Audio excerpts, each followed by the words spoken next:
As bids for the Republican presidential nomination ramp up and new details emerge about the false claims of fraud from the last presidential election, it's time for the analysis of Brooks and Capehart. That's New York Times columnist David Brooks and Jonathan Capehart, associate editor for The Washington Post.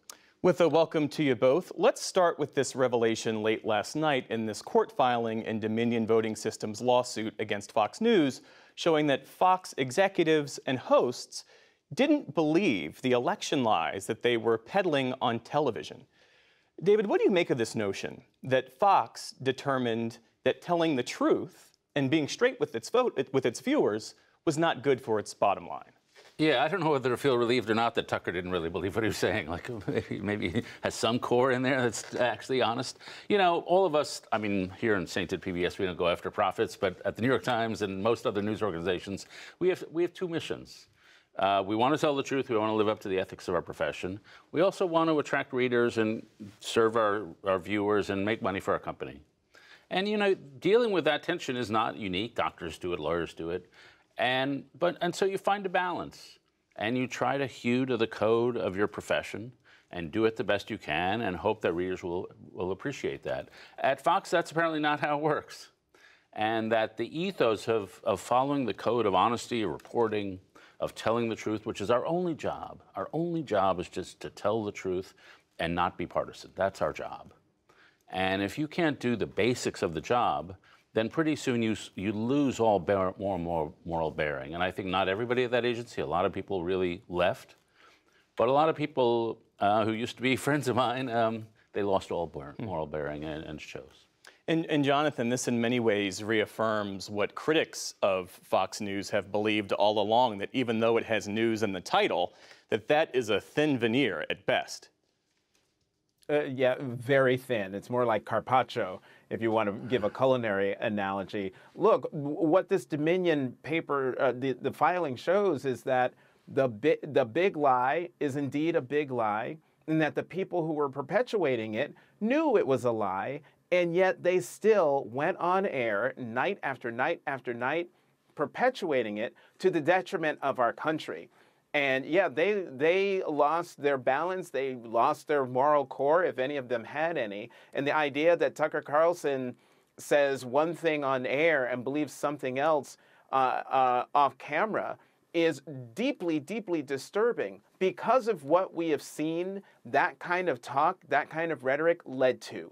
January 6th, and we're still dealing with people who believe the nonsense that was being spouted on Fox News. And one other thing that I don't think David said, but it should also be pointed out, the reason why there's so much attention on Fox News isn't just because they were purveyors of the big lie, but because it is the #1 cable channel by multiples. So a majority of people watching cable television are watching Fox News, and that's what makes what's come out in these Dominion papers so incredibly disturbing. Well, staying on the topic of false claims of fraud, let's talk about the developments out of that special grand jury in Georgia probing former President Donald Trump's election-stealing efforts in that state. There was an excerpt released this past week of the special grand jury's report, as you both know, that recommended indictments of one or more people based on perjury. And that was it. That's all we got, David. What's your assessment of it? Yeah, excerpt is generous. There really wasn't much to it. You know, I do think, you know, there are the 3 investigations we've been following for years, Southern District, New York, maybe Justice Department, and then Georgia. Georgia strikes me as the most real of them because Trump really did say, find me those votes, that you're not allowed to do that. But I don't think we learned how far along.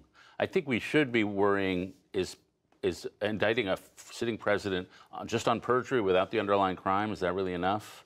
I have to think more about that, but I would have a few doubts about that. But it suggests not much to me right now. Jonathan, to David's point, Georgia is where Donald Trump faces some of the most legal exposure. What did you make of what we learned, or what we didn't learn this past week? Well, one big thing, well, there are 2 big things. The first big thing is you had not politicians, not Democrats or partisans, not folks like us saying that there was no election fraud, or even experts saying that there was no election fraud. What you had here is a grand jury of everyday people who were presented the evidence, and they made a point of saying in that document that we saw no evidence of election fraud, that the election was 100% by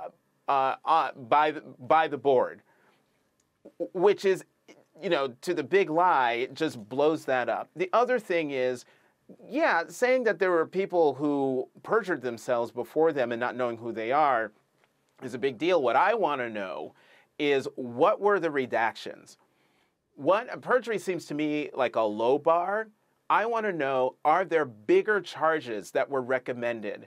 And how many other shoes are going to drop down the road when, say, Fulton County DA Fani Willis decides to indict people? We don't know what's coming. And I think we should have, sort of a healthy wait and see. The legal wheels grind slowly, but they grind. And I'm looking forward to what comes next. Well, the legal wheels might grind slowly, but the political wheels are moving pretty quickly in terms of the 2024 race. It looks like on the Republican side, we have a race on our hands. What was your assessment of Nikki Haley's rollout this past week? We heard Amy Walter make the point about how Haley's making the two cases, the generational case and the electability case for her candidacy. Yeah. And the personality case. She's the nice one. I guess the South Carolinian Tim Scott is also very nice.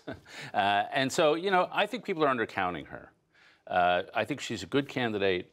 I think that story she tells, the Trump story, in some ways the DeSantis story, is a downward slope story. America used to be great, we're not great anymore. Her story and Tim Scott's story are an upward slope story. That look where we come from, look where we're going. That's who we are as a country.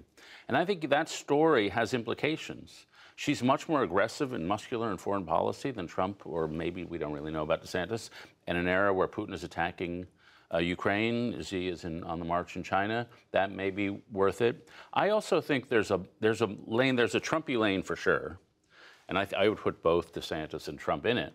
But there's a lane of pre-Trump Republican, or let's say Trump-affected Republicans, but who are still sort of normal Republicans, like corporations, want a muscular foreign policy. And that lane in 2022 did pretty well. And you might almost say that there are more people who like Mike DeWine as a Republican than like Donald Trump. And so I maintain the belief that there's another version of that kind of normie Republican, and I think she fits pretty well into that lane, along with a bunch of others. Jonathan, looking ahead a little bit, or I guess actually a lot, how did Democrats contend with to use the phrase, normie Republican, if that Republican gets the nomination? Well, that Republican has to get the nomination, and I think a lot of Democrats are not holding their breath that a normie Republican is actually going to win. I think that Governor Nikki Haley, Ambassador Haley, the problem she has is her flip-flop-flip situation when it comes to supporting or criticizing Donald Trump. She went to work for him. Also, I think she's going to have a problem explaining to the MAGA base of the party why she took down the Confederate flag and her views on race as she talked about them then. I think you played earlier, as I thought I heard in my ear earlier, Senator Tim Scott talking very forthrightly about issues of race and his place in the party. And I think he will do much, much better talking about and must talk about issues of race and the Republican Party, and he'll be able to do so with a whole lot more credibility than, say, Nikki Haley can, simply because in her kickoff speech, she didn't talk about any of that. She talked about her origin story and her immigrant story, but she didn't get into any of the discrimination that her family faced, or the horrific story about her father and the encounter that he had, discrimination that he had. How is she going to talk about that on the campaign trail?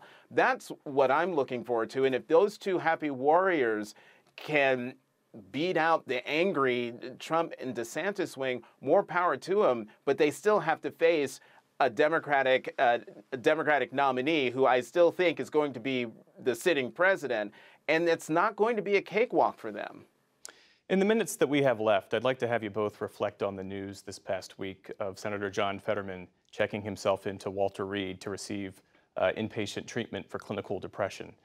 David, you wrote a piece for The Times earlier this month about a friend of yours who struggled with mental illness. The headline was, "How do you serve a friend in despair?" And there was a line in this op-ed you wrote that just hit me in the chest. And it's this: "I am told that one of the brutalities of the illness is the impossibility of articulating exactly what that pain consists of." Tell me more about that. Yeah, I walked with my friend for 3 years until he lost his life to depression. And I started a low knowledge of how to deal with it. And so I was like, you have a great life, you have a great family, you love your wife, and that's the wrong thing to say. And then I would give him advice on what to do. He was a surgeon, you used to do surgery in Vietnam, that was so rewarding, do that. And that's just saying, I don't understand what you're going through. And so what I eventually learned, and what I hope friends of John Fetterman learn, is you're not going to talk them out of it. You're just going to walk with them through it. You're just going to be there. You're going to be a witness. You show you haven't walked away, and you'll be there on the other side. And that's all you can do for a friend, but it's a great service you can do for a friend. Yeah. Jonathan? Well, one, David, I sent David an email the moment I finished reading his beautiful and raw piece about his friend Pete. And I encourage everyone to read it. It is vital. I think Senator Fetterman should be lauded for not only going to proactively seek help, but then making sure that the American people and the people of Pennsylvania know about what he's done. I think down the road we're going to see that what Senator Fetterman has done has impacted millions of people in a positive way. Jonathan Capehart, David Brooks, have a great weekend, gentlemen. It's good to see you both.